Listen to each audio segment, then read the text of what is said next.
qu'est-ce que le zen? Un bâton à merde. Le son des gouttes de pluie sur un toit.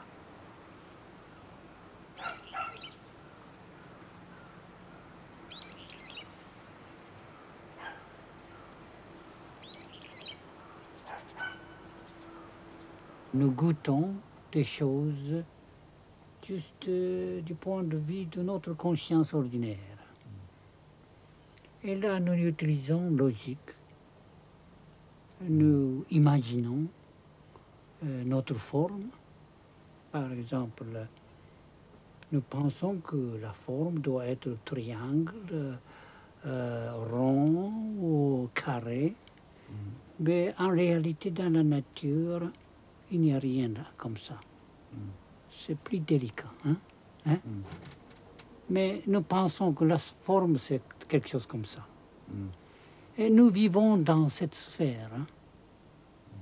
Nous bâtissons des bâtiments comme ça et nous pensons de notre manière de la logique. Mais c'est une sorte de prison.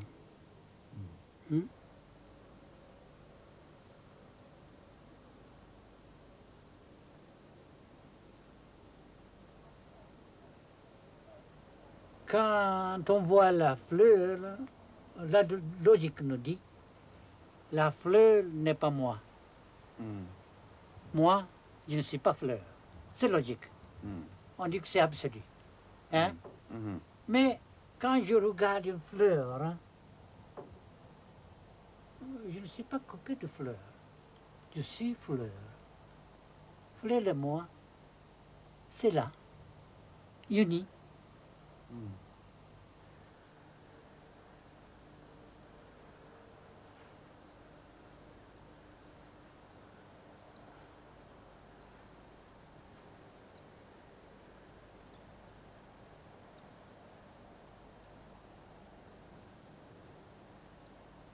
Par concentration sur respiration, on se libère hein, de cette captif de la prison de la conscience.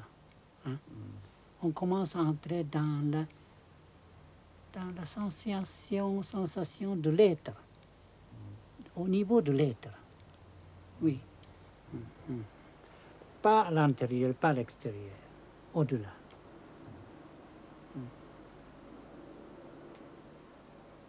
Alors, dans le bouddhisme zen, il y a deux points. C'est la respiration naturelle et le regard hein, vers l'au-delà. Le regard n'est pas fixé sur le phénomène, mais regard déjà contemplatif. Hein. Ni à l'extérieur, ni à l'intérieur. Regard délibéré, libéré. Et deux colonnes.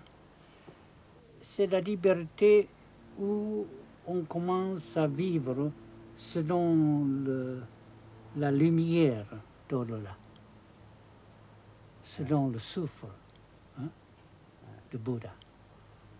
Alors le moi, le vide, ce n'est pas le vide. C'est pas le néant. Ce n'est pas le néant. C'est plutôt plénitude de l'autre chose. Plénitude de l'autre vie.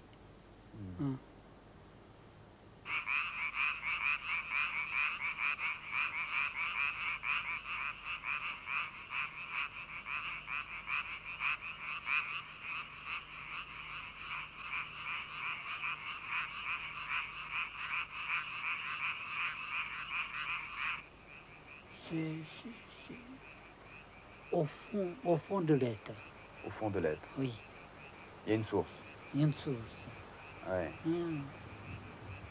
Alors nous avons oublié la source et nous comment play. Nous jouons des images de bon marché. Bon marché. Ouais. Et nous disons ça, civilisation, culture, etc. On est devant la vitrine.